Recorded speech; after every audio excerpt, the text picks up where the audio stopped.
One of our local signs of spring, the 100 cherry trees along the Portland waterfront are blossoming. In 1990, the Japanese Grain Traders Import Association donated them to the city of Portland to dedicate the nearby Japanese American Historical Plaza. Lots of people were out yesterday, over the weekend, and today enjoying the cherry blossoms and, of course, that warmer weather, too. Lots of smiles. And I noticed kids out there because it's spring break for Oregon students. The timing could not be perfect. Temperatures are warming, cherry blossoms are in bloom, just really making it finally feel like the spring season. And thankfully we get to hold on to these cherry blossoms for about the next week or so, as peak is currently happening, taking us well into the weekend before we start to lose some of those petals. But even at that point, really makes for some beautiful sights as April rolls around with just a little bit more of that green leafage out towards the Portland waterfront. And that's something too that will jumpstart new blossoms and blooms here across our area. Just another beautiful shot there along Tom McCall waterfront, thanks to our very own Xander Driscoll. As far as our current temperatures go, hovering just shy of 70 degrees. 69 is where we currently sit, mostly cloudy skies still overhead. As we are approaching record-breaking territory,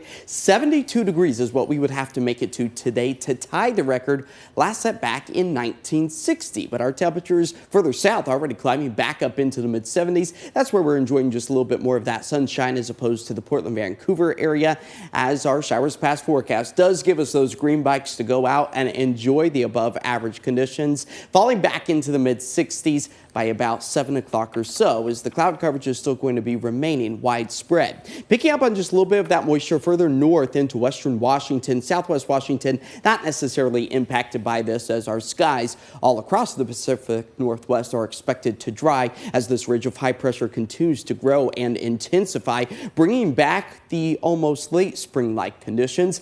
But it's short-lived. A trough of cooler air will start to push its way back in western Oregon, southwest Washington, and because of the surplus in the relative humidity values, the dew points, the warmer temperatures, that potentially could start and spread some severe thunderstorms that have the potential to crop up across our area. But before we get there, tomorrow, expecting to new record-breaking territory, our forecasted high of 76 could potentially break the old record of 74 degrees for Tuesday, March 25th, last set back in 1966. So as far as that severe thunderstorm potential goes, it's a marginal risk. So about a 1 out of 5 chance to see things like large hail, damaging winds, abundant lightning, and also maybe an isolated spin-up tornado or two. So we will be keeping a very close eye on Wednesday as that severe potential increases, as that cloud coverage is still widespread through the overnight hours, acting a bit like a blanket. Now, some of our weather models are running a little rampant. I don't think we'll get to 80 degrees tomorrow, but mid-upper 70s,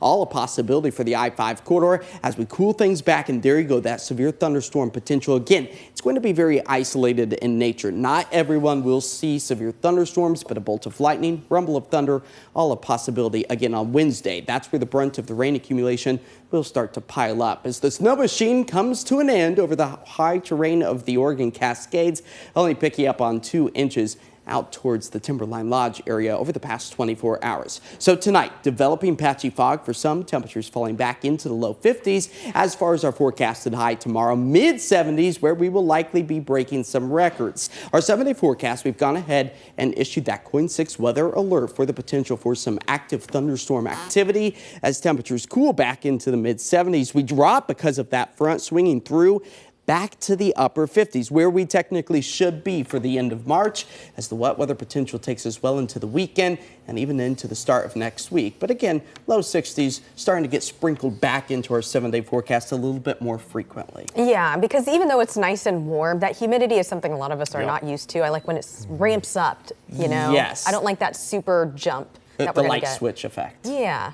All right. Thanks, Josh. Yep. Coming up, a license pulled, the latest on a controversial